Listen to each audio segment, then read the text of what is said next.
Exercice 11. Il faut 1500 litres d'eau pour remplir un cylindre. Le diamètre de ce cylindre est de 1 mètre. Calcule sa hauteur. Donc il faut utiliser pour pi 3,14 et donne la réponse arrondie au dixième de mètre près.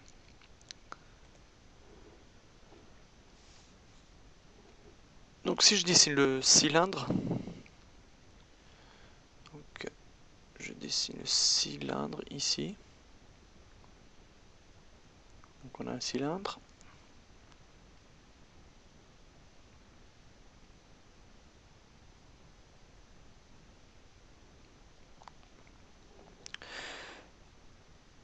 Et on sait son, donc il nous indique que le diamètre du cylindre est de 1 mètre. Donc le diamètre, qui est cette distance de là à là, on sait que ça vaut 1 mètre. Donc le rayon, ça c'est D, donc diamètre. Donc on sait que le rayon, ça sera la valeur à partir du centre, donc la moitié, qui vaut la moitié du diamètre, oui. Donc R égale, donc on sait que c'est égal à D sur 2. Enfin, je vais mettre une autre couleur pour qu'on comprenne mieux. Donc en rouge par exemple. Donc le rayon, il va de là à là. Donc du centre jusqu'à la périphérie, donc R. On sait que R égale à D sur 2. Donc si le diamètre il vaut 1 mètre, donc 1 sur 2, donc 1 sur 2 égale à 0,5. Donc on a notre rayon qui vaut 0,5 mètres.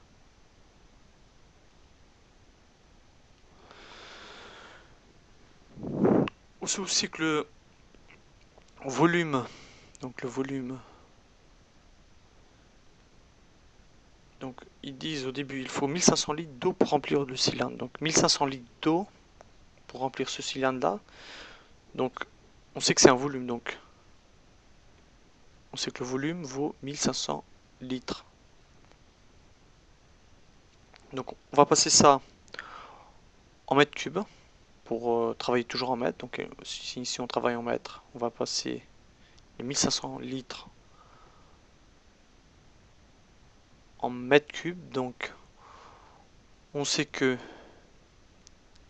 1 litre, donc 1 litre est égal à 1000 mètres cubes. Donc 1500 litres. Attendez, je me suis trompé ici, c'est le contraire. On sait que 1 mètre cube est égal à 1000 litres. Donc 1500 litres valent 1,5 mètre cube.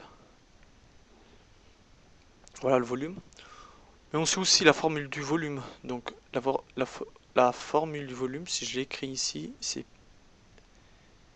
V, donc pour le volume du cylindre. Donc ça sera V égale pi r au carré. Donc pi r au carré, ça nous donne l'air du cercle. Donc ça nous donne cet air là, le pi r au carré. Et donc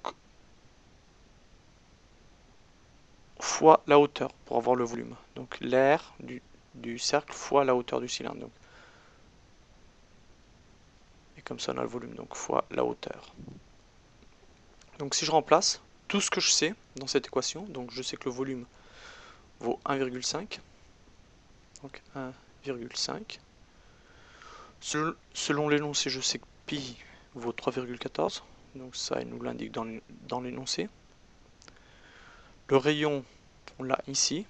Donc on sait que le rayon vaut 0,5. Et on le met au carré parce qu'on a le carré ici. Donc fois ce qu'on veut déterminer. Donc on veut déterminer h.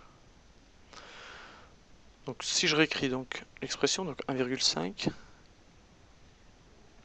égale à donc 3,14 fois 0,5 au carré. Donc je fais ça à la calculatrice, ça me donne 0,785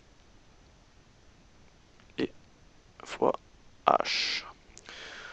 Donc encore une fois, comme dans les autres exercices, on veut toujours isoler l'inconnu. Donc pour isoler l'inconnu, il faut que je lui enlève ça. Pour lui enlever ça, je vais diviser par... Donc je divise par 0,78785. Donc j'aurai 1,5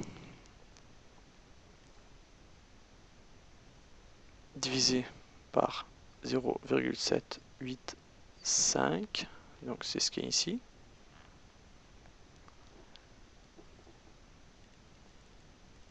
Égal à 0,785 fois h, et bien évidemment divisé par 0,785. 0,785. Donc ça, on simplifie ça avec ça. Et ça nous donne h égale à 1,5 sur 0,785. Ce qui nous fait, donc si je fais à la calculatrice, 1,5 divisé par 0,785, donc ça me donne 1,9. 1,9 mètres. Et voilà le résultat de notre exercice. Donc le h est égal à 1,9 mètres. Donc ce h là, la hauteur de ce cylindre, vaut 1,9 mètres. Et voilà, donc on peut passer à l'exercice suivant. Donc l'exercice 12 dans la vidéo qui suit.